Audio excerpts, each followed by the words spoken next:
he said, come here, I want you to feel this. Crack!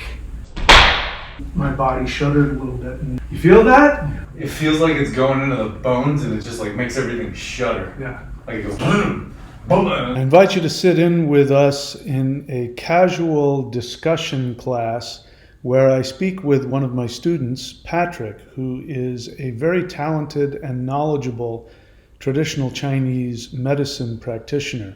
So he brings a lot of knowledge to this discussion, and he asks really great questions which allow me to go deep into explaining a lot of really cool things. For instance, like the difference between qi energy and shi energy, which is the heart mind, which is the electromagnetic lightning energy of the soul that the Mao Shan taps into. And this is what makes the Mao Shan different from all of the other internal martial arts. It's still secret to this day. Officially, Taoists don't talk about it or really know about it. So we get into some really great conversations. I invite you to listen in. I'm going to enjoy it too. See you soon. Did they ever talk about like your liver and like the heart protector? If there was like a relationship there? They didn't. The guys that I learned from were just martial artists. It's just what they did. They found a martial art that worked, and they mastered the energy, and they could talk about that. They talked about some things that they were told, like, you know, as opposed to other martial arts where it's Jing to Qi to Shen. Yeah. They, without knowing what Jing to Qi to Shen is, they would say, we use the Qi, Shi, and Yi. They didn't know what Shi was. I had to go looking that up. If I hadn't looked it up, I wouldn't have realized that this is a whole different energy system. So they didn't know what the term was? Nope. Wow. This is all me reverse engineering. And the only reason I had to do that was because when I first started training, Tao, I'd never heard of that. I mean, I knew the name Tao, but Tai Chi, Kung Fu, they were all the same to me, some Chinese stuff. And as I told you guys the story, I showed up because somebody invited me, and I didn't know what the hell they're doing. And I thought it was just another Kung Fu thing until the guy, the teacher, you know, just barely touched me. And what happened was, you know, I was all yoked and lifting weights, and he said, come here, I want you to feel this. And he had somebody else come in, like I did with you earlier, had somebody grab onto his arm and say, just tell them if you feel me tense up. And I was standing here, and he went like this in the air. He went like this. Crack! On my big pec. Crack! And I had a good poker face. So, I mean, I felt it. It felt like somebody had screamed at my soul. I felt all this energy going into my body. It was definitely not normal energy. I never felt anything like it. But I had such a good poker face that he didn't see it. And it hit me, and I went, you know, because if you know, where I grew up, if you show, they hit you harder. Yeah. So I learned not to do that. But I was rocked, and I was like, I was barely in my body. And he goes, like, you know, it didn't work. So he said, oh, let me try that again. So he goes like this. Crack! Felt like it was at least twice as hard. Same thing, just blowing up inside of energy, blowing up inside of me. And like my spirit had been chased out of my body, is the way it felt. And again, my training kicked in, poker face, and, all right, I'll put a little bit more. Boom, boom, crack! And my body shuddered a little bit, and you know, I couldn't hold back a response. He goes, you feel that? Yeah. And so that's what they knew. They knew how to use the energy. They knew some of the words that they'd been told, some of the phrases, but none of them ended up lining up with Taoist martial arts. So when I went to go talk to Tai Chi guys, or Bagua, or Xin Yi, or just even Taoist meditators, and back then, that was 30 years ago. I think things are different now, but 30 years ago, people were still afraid of Mao Shan. And there were a lot of charlatans that were out there doing black magic, and they called themselves Mao Shan. And so there was a conflation. Mao Shan meant black magic, and but it definitely was a folk art. I mean, this was channeled information that, these families, again, when it comes to Kung Fu, we in the West know almost nothing about it. If I say the word Kung Fu, people are going to think Shaolin. Yeah. And Shaolin, like karate, I mean, people have turned karate into a pretty powerful martial art, but on its own, unless you really put something into it, we have to admit, these katas are pretty useless. Yeah. A good street fighter is going to destroy that guy. And if you're going to do that, like in kickboxing, even years before, these guys were trained with this, but when they get in the ring, they're not doing that. They have to mess with it. Yeah. And so those arts, those were watered down arts, and there would be huge parks full of people doing. And same thing with what we call Kung Fu, the Shaolin Kung Fu. They were doing those forms. They were meant for group exercises. Yeah. They weren't meant for martial arts. So when they spar, they're all kickboxing. And so that's why in the 70s and the 80s, the guys that Bruce Lee was kicking their ass, it's because they were doing these, they might have been great athletes and they might have had great, martial instincts, but they were using less effective tools. And the truth of the matter is that in China, the real Kung Fu was family styles. Very secretive.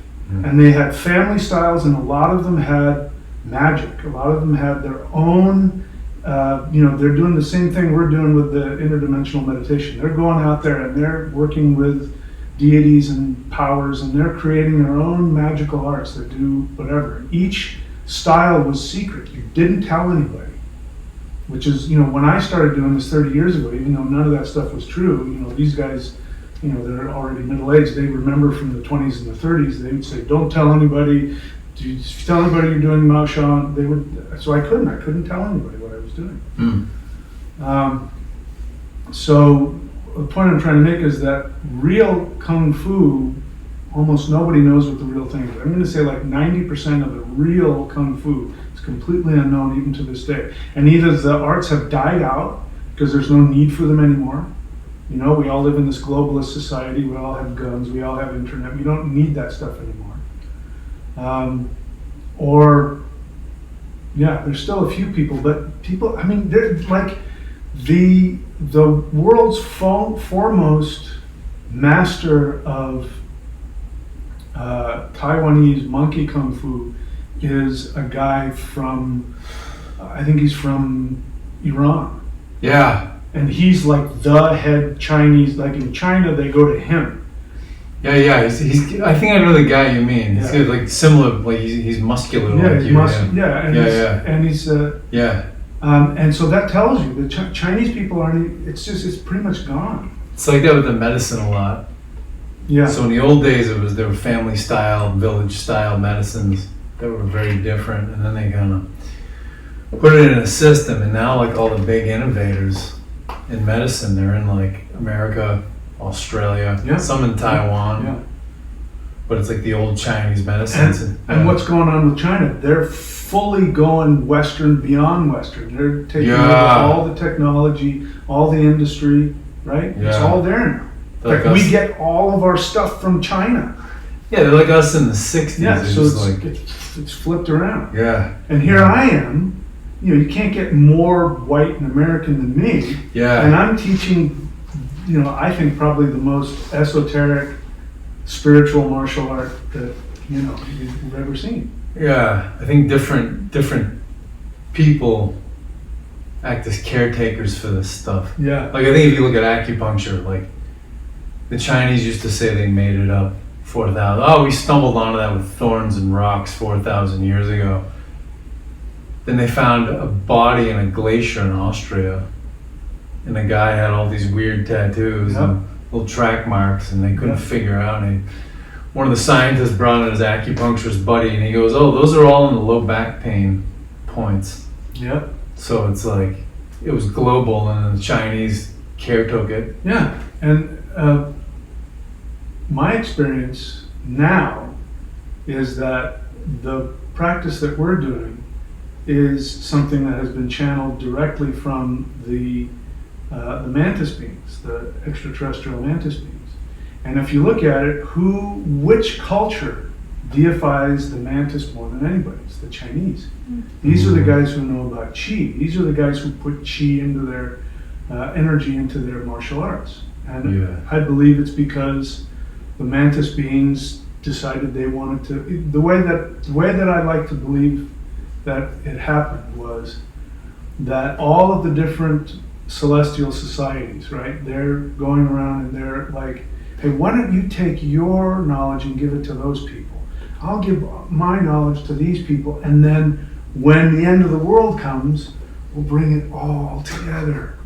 You know, and so now it's not the Chinese people are the Qi masters, and you know the Northern Europeans are the rune masters, and you know, and India is the Kundalini. It's not that anymore. Now it's all into one thing. It's all being. I mean, that's my whole life has been taking all of these different things and finding a way to get them to fit together into one working, you know, unit.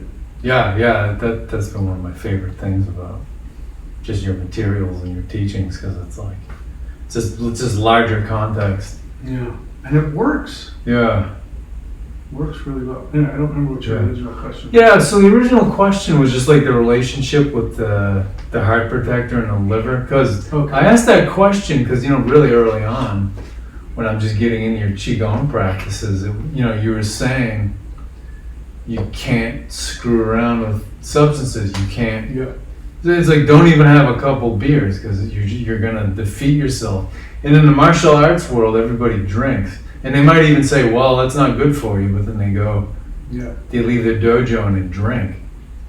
So that caught my attention. I was like, "Well, that's a break in this pattern." Yeah. And so like in Chinese medicine, like any heart problem, you always have to look to a liver problem because it's, you know, and this is the stuff I've heard from you. It's like the heart's very vulnerable on its own and it needs a ton of support, and the liver provides probably the most of it. Yeah. So it's like you said, like you're not going to advance in these practices if you're damaging your liver. You know, you're putting the preservative in your liver to pickle your resentments. Yeah, exactly. Get pickle your resentments. It's like what I heard a phrase: alcohol preserves everything that's dead and kills everything that's alive. So if you don't want to feel your anger, just, you know, and then you just hold on to your, stuff it down, and then cirrhosis of the liver. Yeah. You know, we could say it's alcohol, but the real cause is I'm not giving up this anger. This is my protection. And maybe you've heard about this. I know I've experienced it. I heard somebody else talk about it. Maybe it was you. I can't remember. But I know that when I've been around people who are drinking, you know, they get this, even when they're like your best friend, right? They're totally invading your space. Yeah. Their energy, even they're smiling, is aggressive. Yeah, right? Hostile. Yeah. You're my best friend. It's aggressive. And it's that the liver creates its own energy. And I've even heard that you know, there's different types of energy work in magic where that you tap into the liver, and the liver will create a powerful, like, energy around it. Yeah. Have you heard that? Yeah. I've not in detail. By the way, tell people what you do for them. Oh yeah, I've been. This is my 13th year. I've been a licensed acupuncturist, you know, herbalist, that whole thing. I started that. I graduated my program in 2012. Went to school from 2009 to 2012. So 13 years doing that now, and you know what I've learned from Mike is like informed what I do, and it's changed the way I look at it quite a bit. You know, it's really helped me to get to the root of things more. And so, you know, my experience will be I'll come with you like with, you know, experience, street knowledge of this stuff, and you'll be able to go, oh yeah, that's because of this and this, and you'll be able to put it together in terms of TCM. And so we like feed off of each other's knowledge, and it helps us both. Grow, because I bring an experience of, especially the Shin. I don't think it's largely experienced to this degree.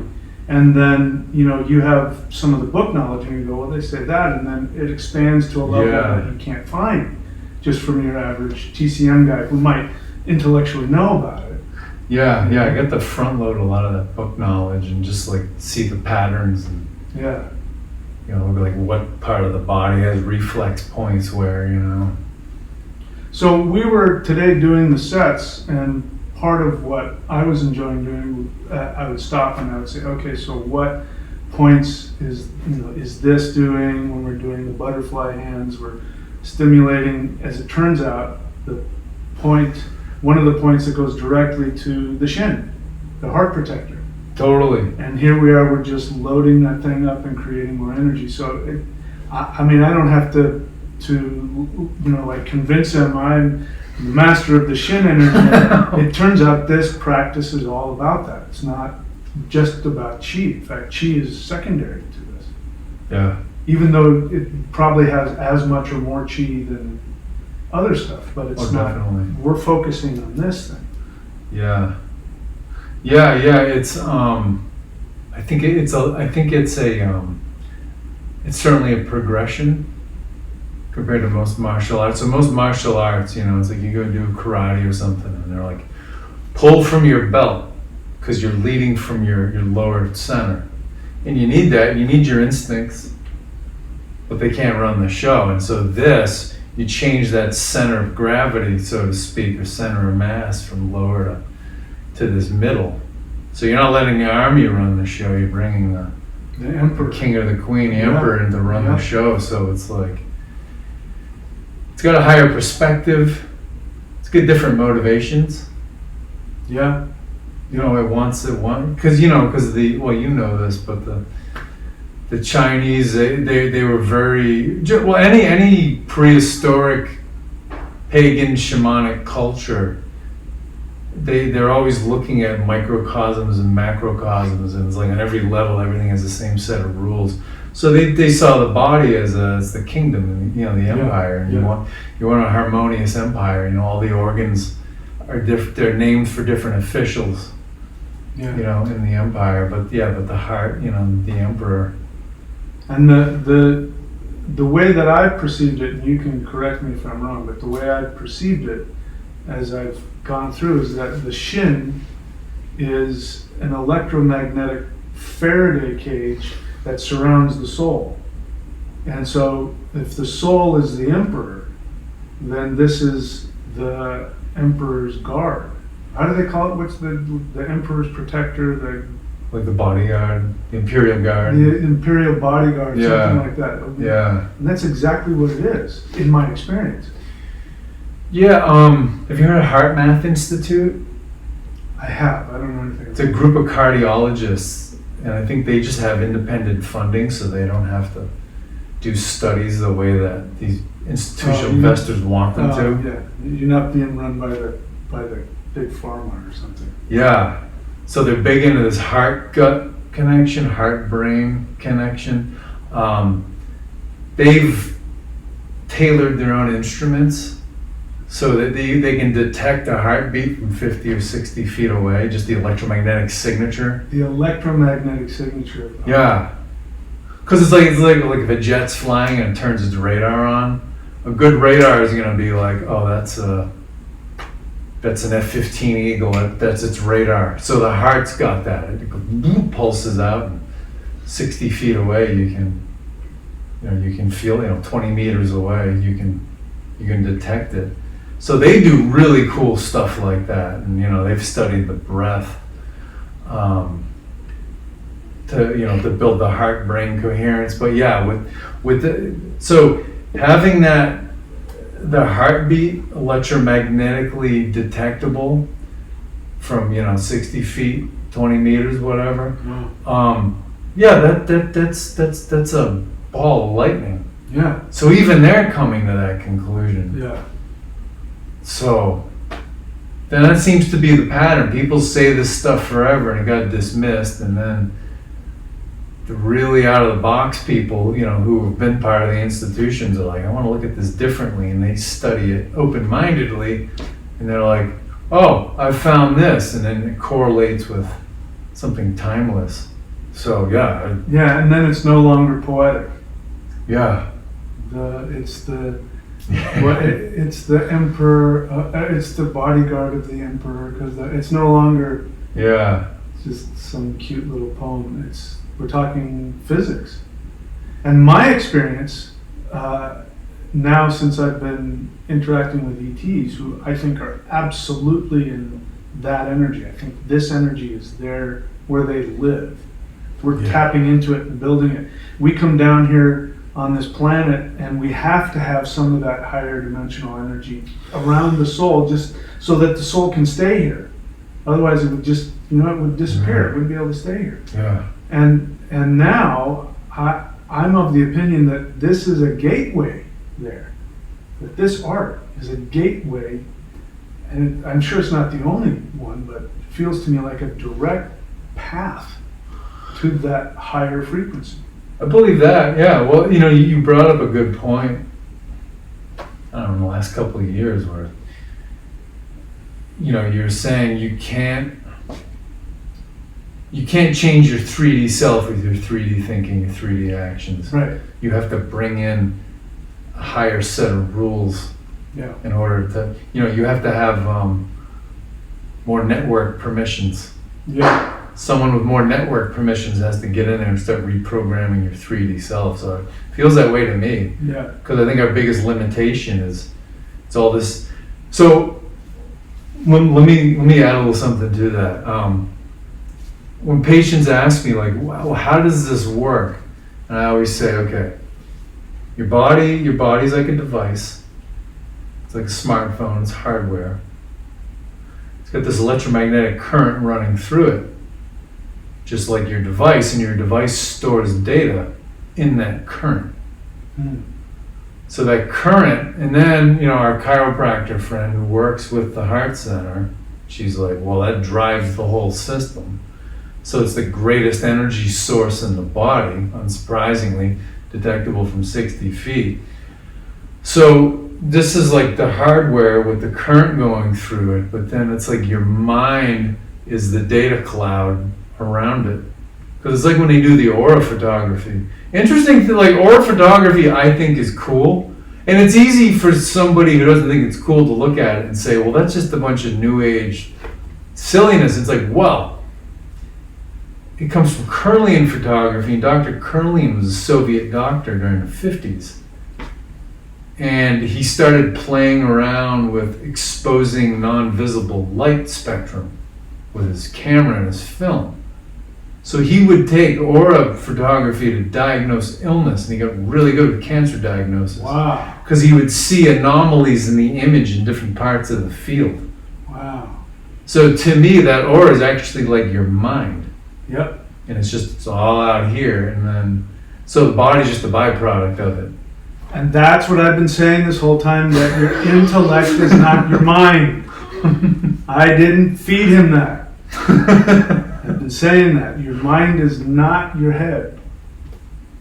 Now you're saying it's like the auric field. Yeah. It's probably, in your wingspan. Yeah. Like that would be a good, that's where I conceptualize it. It's probably further out, I mean, go to higher dimensions, it's going to keep building, but yeah, it's like your mind is all, in that radius, in that range. Yeah.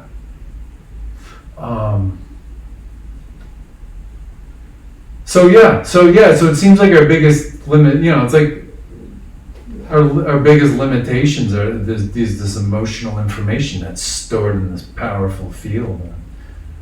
It's like we can't think this information, these repetitive emotions out of our systems. So we've got to bring in, you gotta kind of call up your higher, one of your higher selves, and be like, hey, I need some help here. okay, well, do the practice and show me you're serious, and then I'll help you unload that crap. Yeah. Seems to be the way it goes.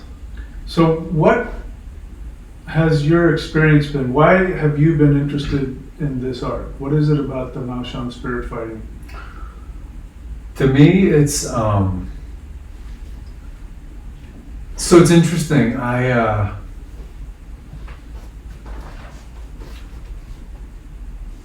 just want to see who or what I can be without all the baggage. You know, with like the environmental, like social conditioning. Like I just I'd like to be as much of my natural self as possible. You know, that potential. It's not, you know, it's good to be able to protect yourself because you can walk without fear. But it's really about just being more complete. You know, and not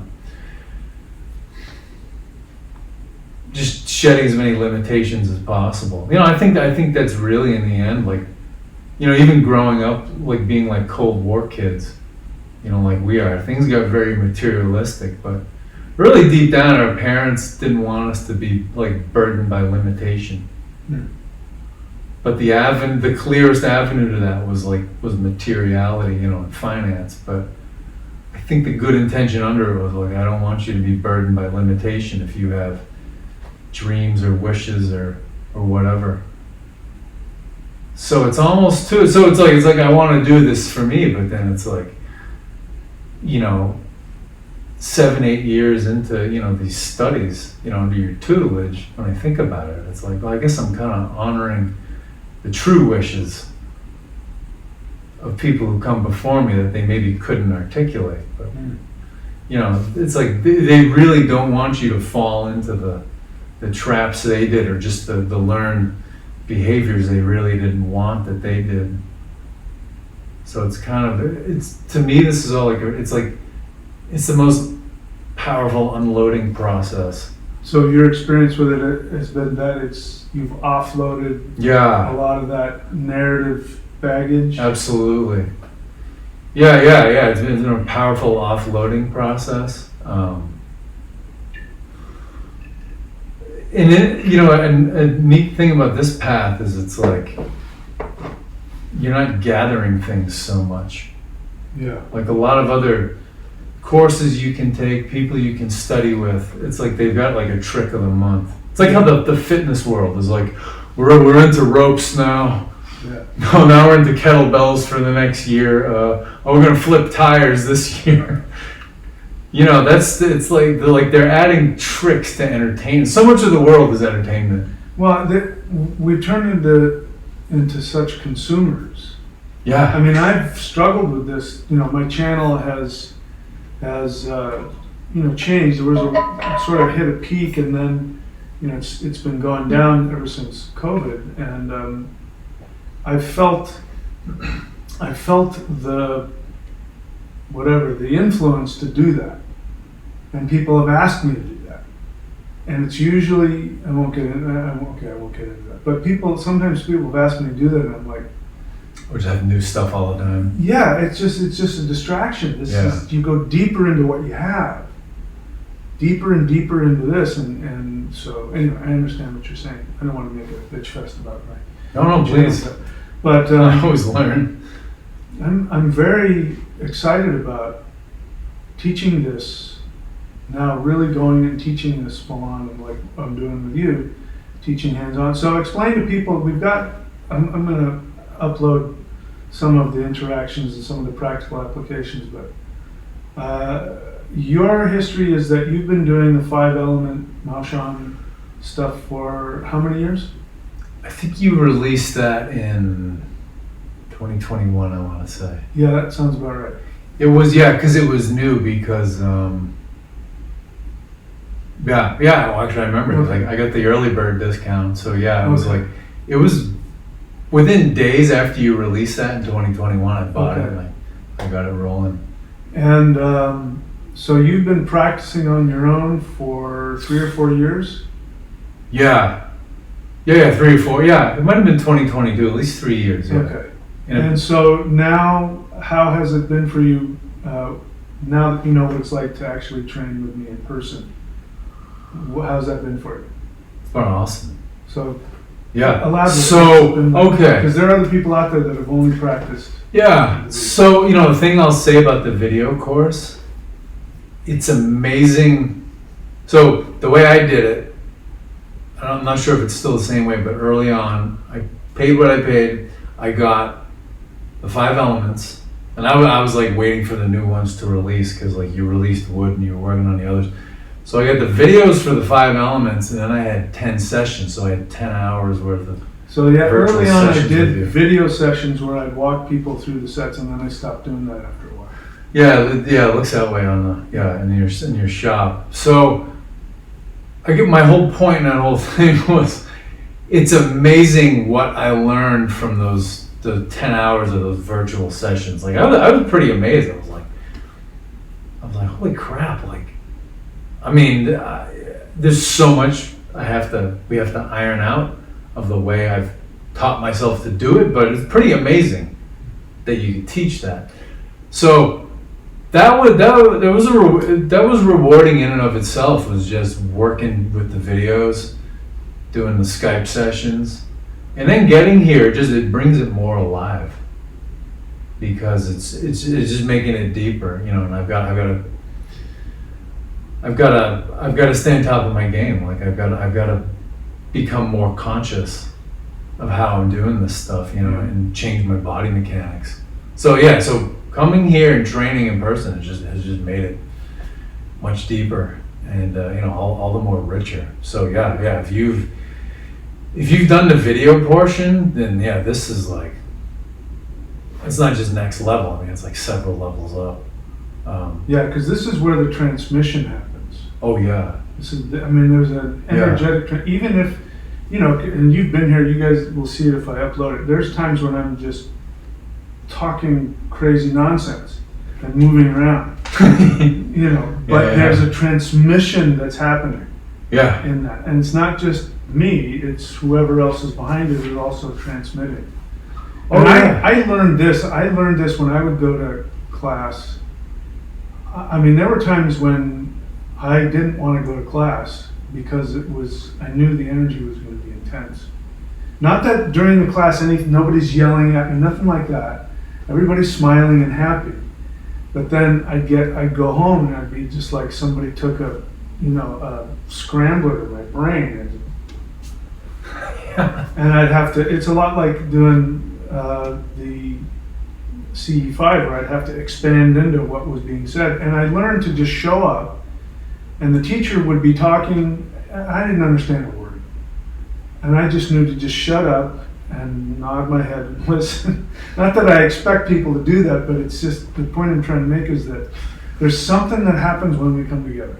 Oh yeah, I mean, it's the old-fashioned way of learning. You need to be physically one-on-one with your teacher. You can learn amazing things virtually, but it only goes so far. Yeah. So that's,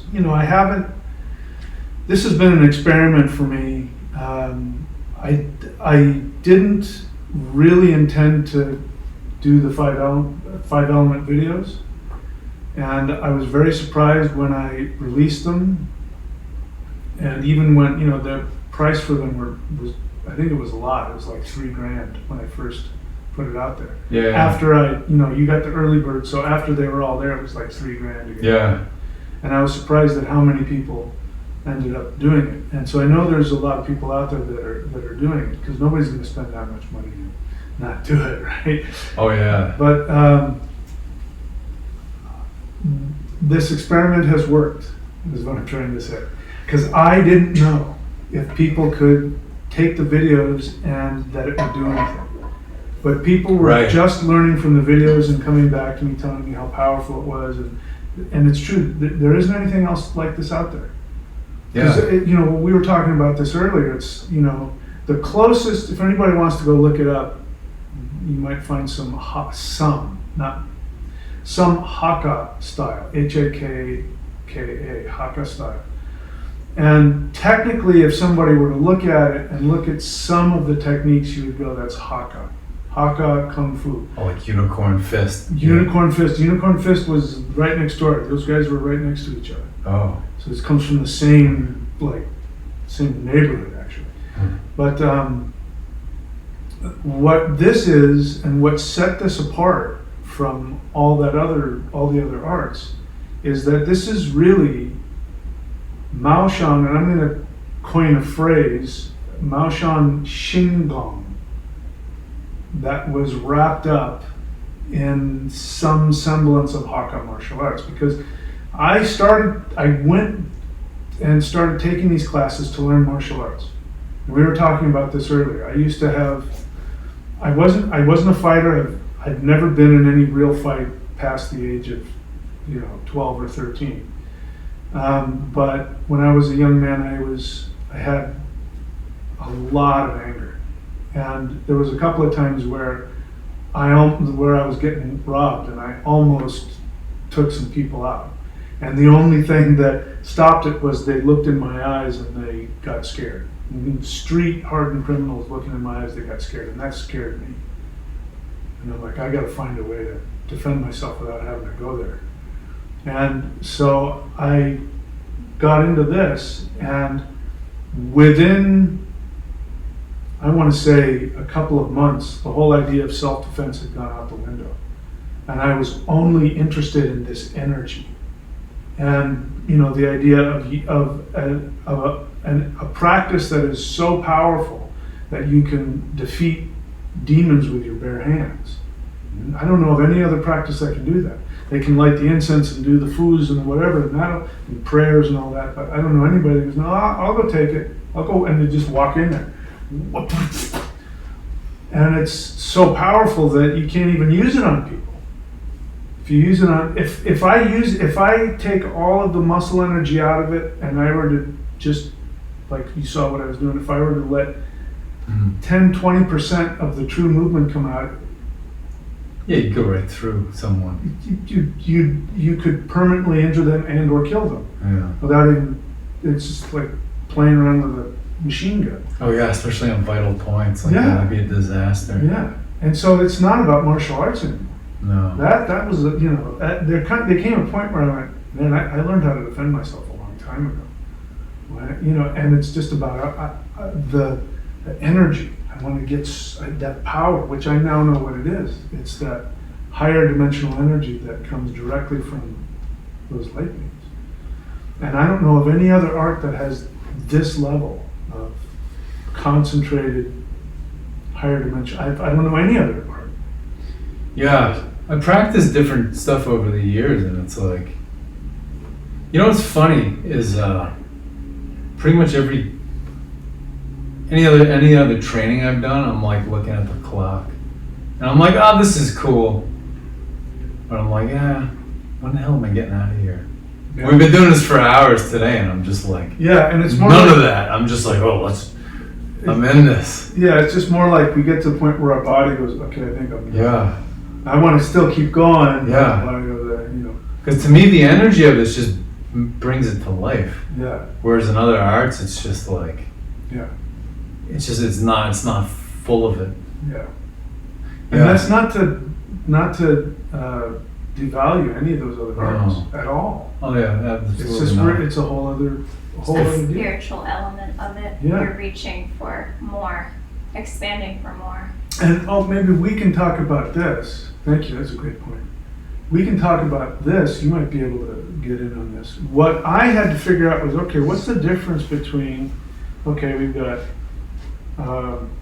Jing, Qi to Shen. Okay, Shen is the spirit that's in the heart. And these guys, they didn't say Qi, Shen, Yi. They said Qi, Shi, Yi. And so I've come to my street conclusion, and I want to hear your input on it, is that the Shen is sort of like the peace part. I'm in my spirit. Whereas the Shi is the really powerful, bodyguard of the Shen, the bodyguard of the Shen. So is that accurate in terms of what you know?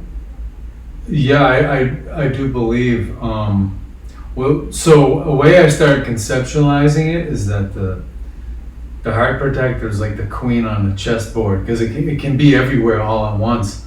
and the king is this like, it's very slow. It can move one square at a time. It's extremely vulnerable. So I would agree with that. You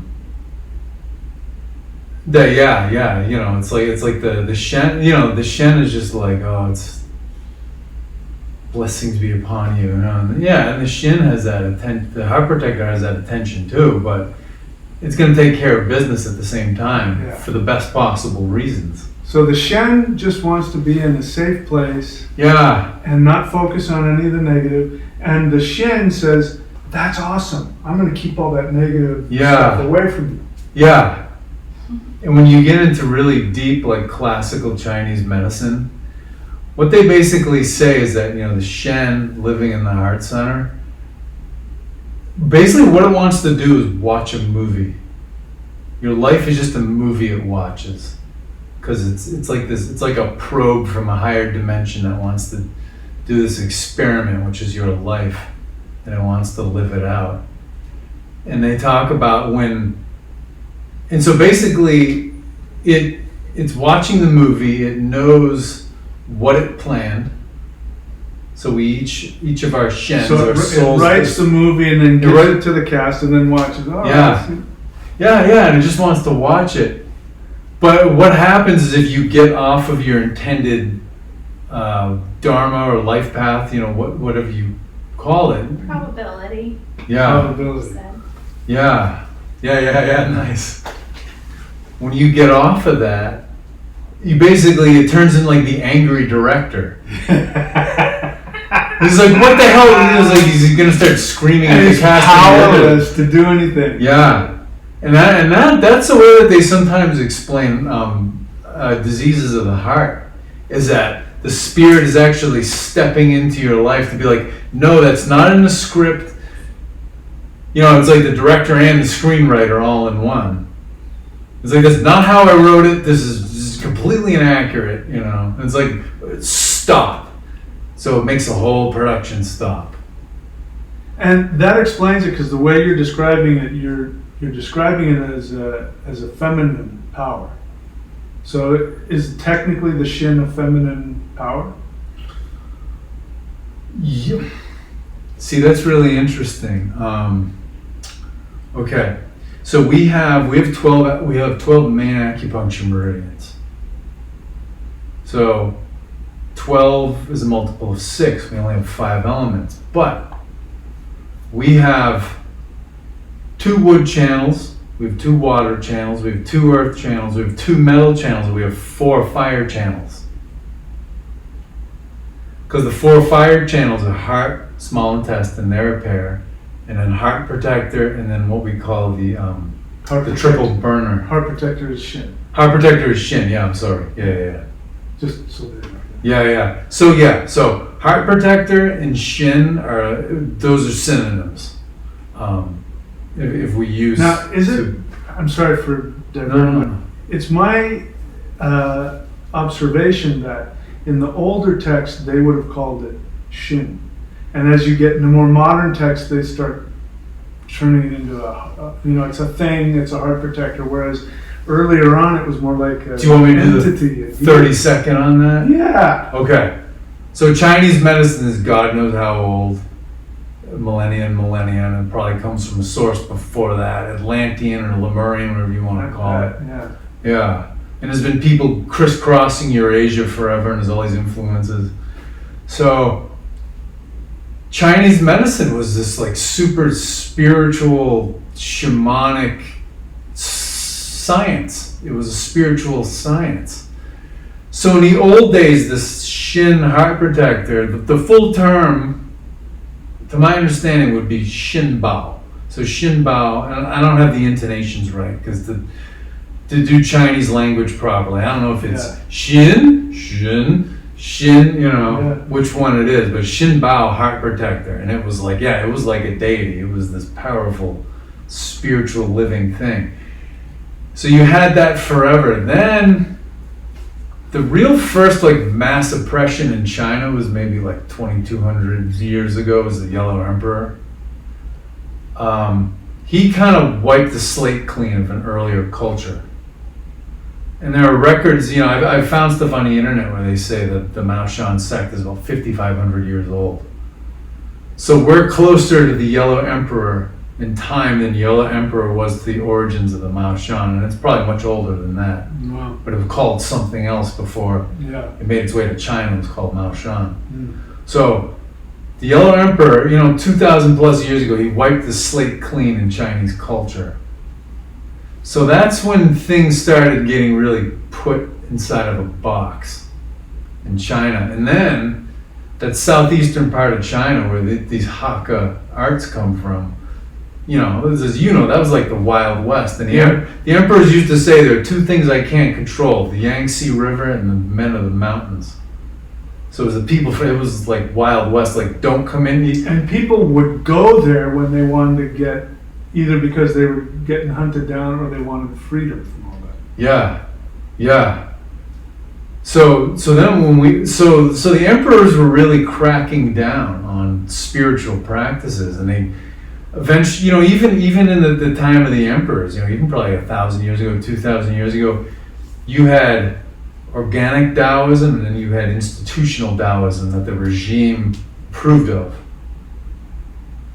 And all the undesirables would go to this southeastern China where these arts, originated from. And that's the interesting thing with Chinese communism is like the Tongs were like the Tong societies, the Chinese organized crime. It was refugee Shaolins and Taoists who were hiding in that area. Yeah. I think eventually they were a power behind Chinese Communist Party because they wanted all the foreigners out and they wanted some revenge on the emperors, for being oppressive over the years. So then with Chinese medicine, get back to the point, you get the Chinese Empire falls, you get into the communist period. So I don't want to go too deep into this stuff, but after World War II, a lot of Western interests bought East Asia very cheaply because it was destroyed from World War II. And so I think Chinese communism was like an experiment by like the multinationals to try to get a society the way they wanted. Because you've got the corporate types running it, but then they hire a socialist management system to get between them and the people. That would explain why people here want so badly to call everything communism when we're really talking about fascism or technocrats. It's all about perspective. Plutocracy. Because socialism for the middle and the upper classes is capitalism. Yep. Because socialism is just manicuring a society. It's not. People are pulling their hair out. Capitalism is not socialism. Oh yeah. They're having like a Rain Man. Yeah. So socialism isn't being nice to minority groups or the pride people or anything like that. It's just about manicuring a society the way you want it. Just turning it into one thing you can control. Yeah. Control it the way you want it. So we're getting off track. What were we talking about? So it was about. I was asking, is the Shin a deity in the old? Oh, so we're getting into Chinese medicine. Yeah. So Chinese Communist Party took this ancient medicine and they're like we want to get rid of all this traditional superstition. Spirituality, yeah. All spirituality. They wanted people to be meat suits. So they're like, we're going to dump this spiritual science, Chinese medicine, the astrology, everything. Every single organ has a deity. Yeah. The spirits of the organ. We can talk about that later if you want. So they're like, we're going to get rid of all this non-material, non-intellectual superstition. So they did that. They were going to have Western medicine in China. So we're talking back in the 50s. Well, then they realized they don't have enough money to have a Western medical system. Neither do we, by the way, anymore. Yeah, we're finding that out. Yeah, good point. It's happening. It's crumbling. Before your very eyes. So they didn't have the money to do that. But then they wrecked the old traditional classical medicine system. Now, most of the masters of medicine were also the martial arts masters. The martial arts masters were a threat to the communist regime, so they either executed them, imprisoned them, or chase them off somewhere. So all of a sudden they said, oh God, we got to get the ones out of prison, get them to work for us. And then they went like up into the hills, back to Southeast China, back to bandit country. You had to go out with loudspeakers and be like, Master Wong, please come down and help our land, you know. So some of them, they got back to come back from the hills, and they were like, okay, we won't try to arrest you again. We need your help. So they said, we need you to put together a low-cost medical system and make minimal mention of spirituality. So they said, okay, we can do that, but not completely. Okay, fine, just minimize it. So then the Shin Bao, the heart protector, became a pericardium. And a pericardium, it's connective tissue, it's fascia, it's a sac that goes around your heart. And no mention of the electromagnetic power, the spiritual power. And this feminine deity surrounding the soul, protecting it. Which is interesting because, I mean, you know, I've been now practicing. Look at how soft my hands are. Oh yeah, totally. Yeah. And then you said that I got girly hands. Even your knuckles, yeah. Yeah, I mean there's no, and I lift weights and there's no calluses there, none of that. Yeah. Most people by the time they're 60 years old, they've got, you know. Yeah. But this is, and it's because the hands too go directly to the heart, so all this energy comes out. But so this is, I don't know. It's just I'm trying to find ways to express how we're talking about how dangerous and how powerful it is, but it's also incredibly beautiful. And isn't joy one of the things about the Shin, that the Shin is connected to joy? Yeah, fire, yeah. Any organ that's fire element, fire phase, however you like to say it, it's going to deal with that. It's going to deal with joy. Heart especially. But yeah, you can't separate the heart and the protector. So yeah. So, and my experience is, again, that one of the things that makes this realm different from the higher dimensional realms where our light family lives is that this feels like them. Now, when I'm in direct contact with them, it's more concentrated. The joy and everything is more concentrated. The intensity is more concentrated. But it's the same essence. And everybody that, when I first, my first foray into this was I created the Celestial Qigong, which was, I was reverse engineering these sets. And I was trying to figure out what is it about these sets, because I couldn't find it. Go to the Tai Chi guys, they're doing yin and yang, but they're breaking it up, and the energy is pure Qi. I can feel that. There's something different. And so I was reverse engineering physically what was going on in the sets that connected to it. And so everything in Celestial Qigong is that. Now, I didn't know. I'm thinking, I'm just doing another Qigong. That's why I called it Qigong. If I were to go and rename it now, I would rename it Shingong, because that's what it is. It's not Qigong. It's Shingong. I think you need to coin that. I know, that's what I'm working on. That's why I keep repeating. I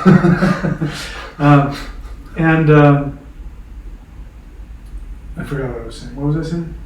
You were reverse engineering and trying to figure I was trying to figure out what made this unique, so what are the actual movements? And then I came to find out that the movements that we're doing in these sets, you won't find in any other arts, even the Hakka arts, you won't find it.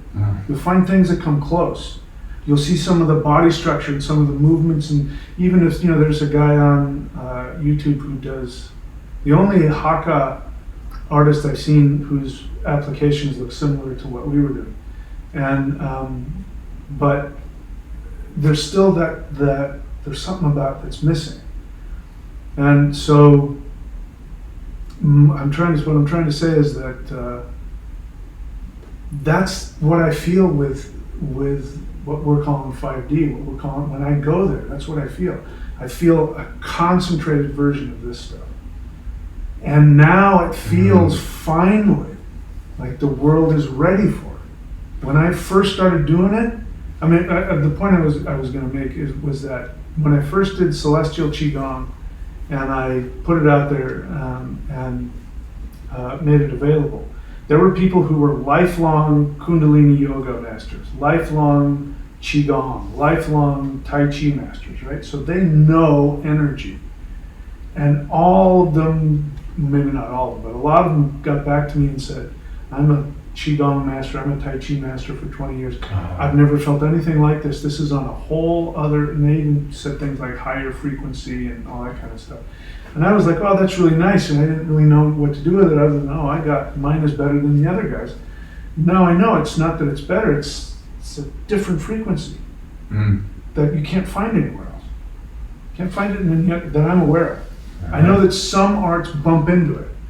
And the only reason I even found out about it was, I think it was a Xing Yi, something I was reading from a Xing Yi guy who barely touched on the Shin, but he said something like you have to be careful with it, don't do too much of it.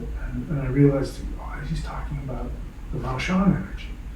And then I was able to put it all together. So that's why, those of you who've been around a while, I didn't say anything about the Shin 20 years ago, 15 years ago. And then as time has gone on, now I've completely focused on it. And now that I know my belief, the way that I've delineated it all is that this electromagnetic Faraday cage around the heart is concentrated higher dimensional energy. And that's why when somebody dies, that's gone.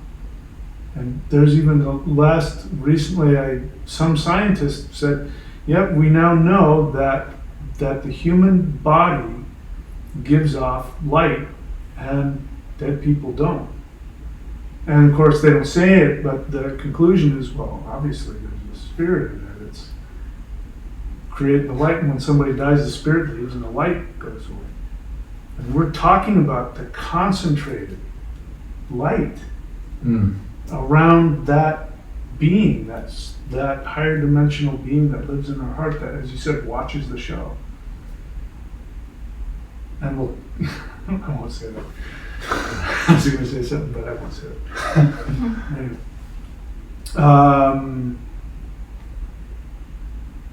What are your thoughts watching? If you haven't, if you don't want to, you don't have to. Unlike anything I've ever seen, I feel incredibly honored to be able to just sit here and watch. I do the Heart Center Qigong, and I would love to learn more of these arts in the future. Yeah, well, I was telling you yesterday, I think you're at an advantage because you don't have martial art bad habits to bring into it. Yeah. You probably just run with it. Yeah, so some people, they spend their time in different dojos and get to see different teachers in those environments, and I've never done that. So for him, it's kind of second nature to watch a teacher, be in the zone with a teacher. They bounce off of each other, and Michael makes corrections in his angles he's making and postures, and it's really cool. And you have to be super focused and listening to your teacher. And it's almost like learning a dance, what do you call that? Choreography? Choreographed dance. And that takes a certain skill. If you're a good dancer, you'll be good at it. All right, well, so any questions about anything? It doesn't have to be about Mao Shan. It could be anything I've talked about or taught, or just it could be about anything. Yeah, it's a lot. We've covered a lot. I have to say, you're able to keep up with me. Most people get burned out a lot quicker than I'm done teaching. You've been able to keep up with me. That's cool. So yeah, and you too, both you guys. Most people get burned out really fast. Because and you can probably attest to it, just being in the room when the energy's happening kind of intense. Even if you're not doing it, you can feel the intensity of the energy. What, yeah, well, you know, a thing that I've been thinking about is like, so I mean, somebody who's like working 8 hours a day, you know, 5 days a week kind of thing, like, do you recommend like with like your training schedule, like if you know, if you have like 30 minutes, 60 minutes a day, is it better to get a little bit every day or to have like a few long sessions? Yeah, it's like exercise. Okay. Because if somebody said, I need to go to the gym, well, go as often as you can. Yeah. May not be enough. I mean, right. I could launch into a whole other discussion about, well, why the hell are you working 8 hours at a job you can't stand? I could go and launch into that. But because my idea is, if this is what I want to do, then screw the job. This is what I'm going to focus on, and I'll figure out a way. But I know that's not everybody's reality. So the answer is, do as much as you're comfortable with and be consistent. 5 minutes a day is better than 50 minutes, you know, twice a month. Yeah. You know? Because it gets in there and it does something. And it has an effect, and you've seen it changes the mind. We're rewiring. Every time we do the Sifu hands, we're rewiring the mind. We're rewiring the 2 halves of the brain and whatever else is going on. So 5 minutes of that. Yeah, do as much as you can. Yeah. When you with the interdimensional meditations, will you always like warm up for it with the practice, or do you just launch into it? Because I'm getting the impression as of late that like you can just go right for it. Yeah. Because I've been a bit of a tight ass about like, I've got to have a proper energy system warm up. Maybe that's a good idea. I don't know. The interdimensional meditation sounds fancy, but you've done it. It's just simple as hell. Yeah. You just close your eyes, and I get myself warmed up. The whole breath is that. It gets me connected. But I didn't go into, I'm going to create a more powerful. I had no intention of doing that. I did CE5, and beings showed up from other dimensions. And so that's all my intention has been, is just to do that. And what happens is they show up. And I mean, to wax on about myself a little bit, when they first showed up, they hooked me up to something. I can't grab onto the wires because I'm in 3D, but I'm hooked up to their spirits. I know that they spent months. They came every night, and I remember every night I'd be sleeping, and if I woke up, of course there's nobody in my room, but I close my eyes and I can see beings walking around, and I'm feeling like this blue energy pulsating through me, and they're working on me for months, and it was simultaneously blissful and traumatic and frightening and awakening, and I think I've lost my mind. Is there something physically wrong with me? Am I having some kind of a brain seizure? You know, all those things were going on in my head. And then after about, feels like between 6 months and a year, that the intensity of that stopped. And ever since then, I'm hooked up. And we were talking, and I like being sick. And I know I sound like some new age nutcase lunatic. Oh yes, I can hear. It's not. It's. There's literally I'm hooked up to them. So and I don't take any credit for that. They did that. They made, for whatever reason, they decided we're going to hook this guy up to our. Who knows? Our machines, our spirit. I don't know what they're doing. So what happens is I just, I'm just texting them. That's all I'm doing. I'm closing my eyes and I go, okay, and they show up every time. Sometimes they'll show up like a half an hour beforehand and tell me what's going to happen in the meditation.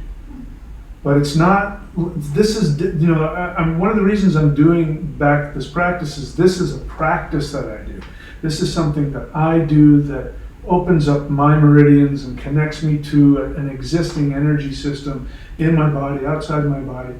And interdimensional meditation isn't that. It's me calling home, and then they show up and they do whatever they do. But it wouldn't work without them.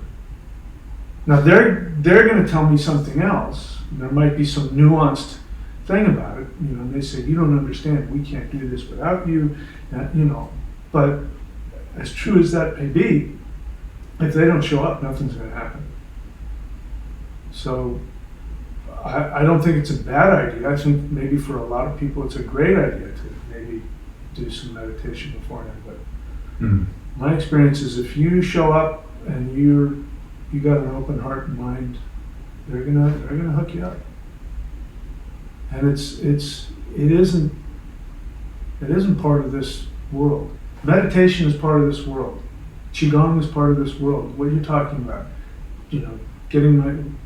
Doing something to prepare myself. That's part of this world. Yeah. They're not part of this world. Yeah. This is the bridge. This is why I'm so nuts on the shin. I know this is how they get here. And so when we empower this, we create the portal for them. And they can show up. And I can remember doing these sets, and my teachers would say, they had a different idea about it. They'd say, you'll notice if you're doing the sets that the masters will show up. And they're thinking, Taoist masters in robes that we can't see are showing up. And, you'll just know that they're here when you do it. And sometimes you'll be practicing and you can feel, a lot of the stuff I was changing with you is because I'm practicing something being shifted in me, and and then you feel it. Yeah. I get a spine wave going with 3 ones, like my neck will start correcting itself, and my head's going like... It's because somebody got the bat signal. They come down to watch and help. And you can't do any of this stuff without them coming and being a part of it. Anyway, I don't know if I answered your question. Yeah. Oh God, I almost had another one, I just lost it. Give me a sec. Fell out of this year's right. So for you, it's like, do you get like the tones in your ears, or sometimes you get like a headache, like that's like fleeting? I get this. For months, my right ear closed up completely. I thought I was going deaf. I thought I was going to be deaf in my right ear for the rest of my life. But it was just because those entities, their vibration connected here. The Pleiadians are my left ear, and that is a ringing in my left ear. Oh. And that's how I know that they're hooking into me. Huh. If my right ear closes up, it means that there's probably a mantis being or some other being is in.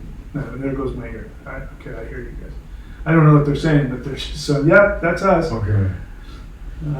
It's good to know. I've had the ringing since I can remember. Okay, yeah, that's come and go, and that's a connection. And then everything else, I just uploaded a video where we were doing a Zoom group channeling session, and they said, we're going to give you some energy, do you want it? So I asked them, do you guys want some energy? And they said, yeah.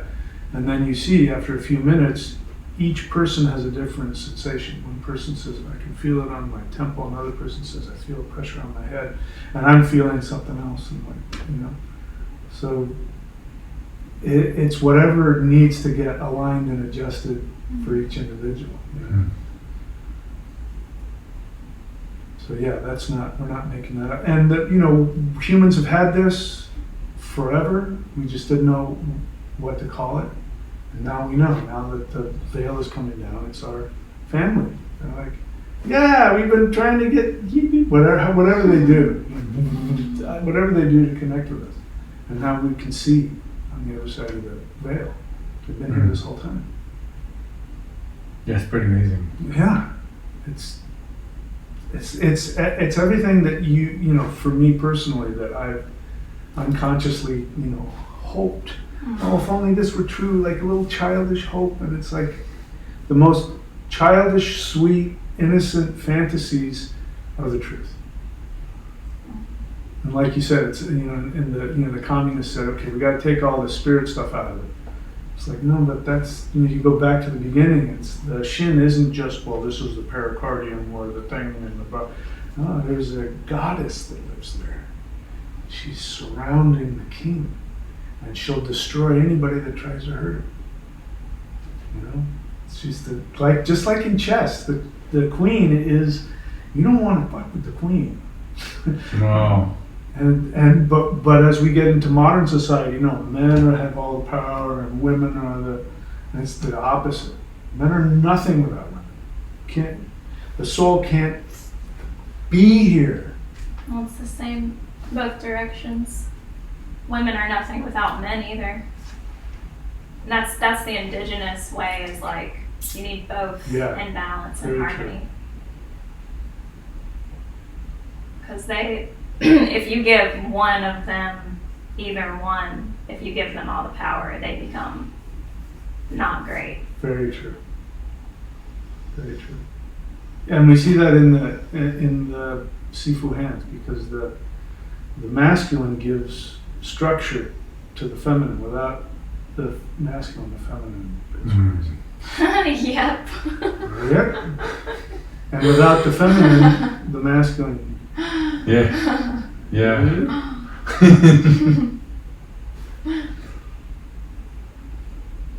All right. Anything else? Do you have any questions about anything? Did I ask you? Not right now. Okay. Thank you for asking. My privilege. Thanks for being here. Your presence has been really. Both of you guys are clearly a unit. From my perspective. Yeah, I feel that way. Yeah, that's beautiful. That's awesome. Yeah, and our Navamshas, we've got the matching, because she's a K2 in the ascendant, so it's like the magnet. K2 in the ascendant, so you are a shaman. Oh yeah. You channel energy. Rock on. I'll take it. Yeah. Okay. Yeah. So your unconscious balances each other. The Navamsha would be like the unconscious. That's awesome. And nothing else? We all done? Gotta let my water level settle a little bit here. Yeah. Got good and filled up with the train today. So tell people who you are and where they can reach you. Oh yeah, Patrick Giguere, Giguere, kind of a funny name. Wilmington, North Carolina, lifespringhealing.com. I've got the El Hajj rune on my page as my logo, so catch your eye. I'll put a link. Would you like to tell people who you are and where they can reach you? Do you have? I don't have a thing. We have him. He's kind of a thing. Yeah. He's really good at what he does. Acupuncture, rune readings, so much divinity tools. Teaches the heart center qigong that Mike taught us. Is that the celestial qigong?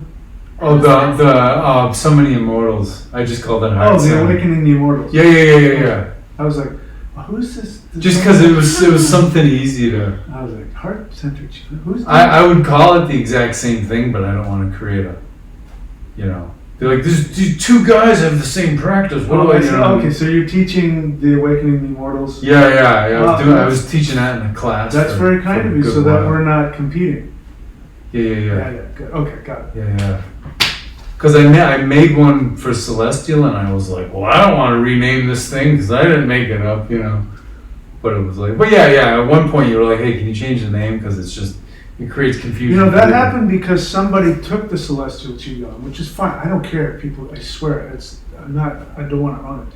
But they started promoting it online, and then people were contacting me going, well, there's somebody else teaching it for less. And now I'm like, okay, so now I'm a competition. Yeah. So I didn't, that's all. I didn't. So if people change the name, then they're not competing with me. Exactly. Yeah, it makes complete sense. But yeah, last bit of background, it's like I found Mike's channel in like 2017, and it was like my second nodal return where you're like, your life purpose gets renewed. I had a very electrical experience at a megalith in Europe. I don't want to a lot of those sites are getting kind of interfered with lately, so I don't want to like give away the location of it, but it felt like lightning, and it was like I could feel it in my heart, and like in my mind I saw like an eye. Wow. And it scared the crap out of me. I Like put my hands Sauron? on this stone. Yeah, but I knew it wasn't. Yeah, it was like an inverted triangle, and there was an eye in it. Wow. Yeah, Huh. yeah, It yeah. makes me wonder. It makes me wonder who you were in Atlantis. I bet you you were somebody down there. It was that, you know how they talk about like the rim of Western Europe, where Why? it was, Because do they use stones in Atlantis?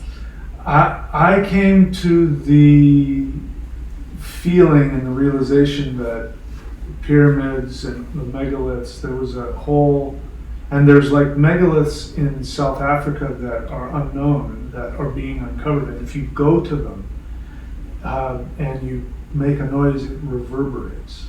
And so I believe that during, and they're really freaking old, like they're almost buried. And I think what happened was, way back when, there was a worldwide resonance science. So I think megaliths were part of that. And you think that was Atlantean? I believe that during the time of Atlantis, that was a thing. And so I think that's why, after the Ice Age, whenever, because you see the newer versions of it, they were trying to resurrect the old technology. yeah, Or, I think that's what was going on. So that's my guess. yeah.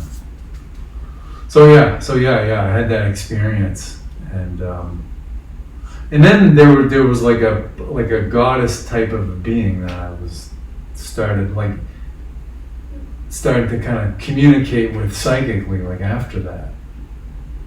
But yeah, so after that experience, I found his site. I was like, I took like the astrology course, the rune course, started getting into the qigong. So, And it was actually it was your influence that helped me with my red pill moment during all this stuff. there There were some things that you said that, because I was stuck in the narrative for a while, Okay. and you really helped. You may not know that. It was just a couple of offhanded comments that you said that, and it was just might have been just email. Yeah, I think I was telling you what I had heard in 2005 from someone who would know. Yeah, and He was like, keep your that's what it was. keep your eyes peeled for 3 stingers and an emergency. And Yep, if they do it 3 times, then watch out for it. yeah. And you were smart enough to do it in a way where I didn't get defensive and want to lash back. Like Yeah, it was like offhanded. I do sometimes with people. That's He natural. has Yeah. that effect. Yeah. He can do that. Yeah. So that was good.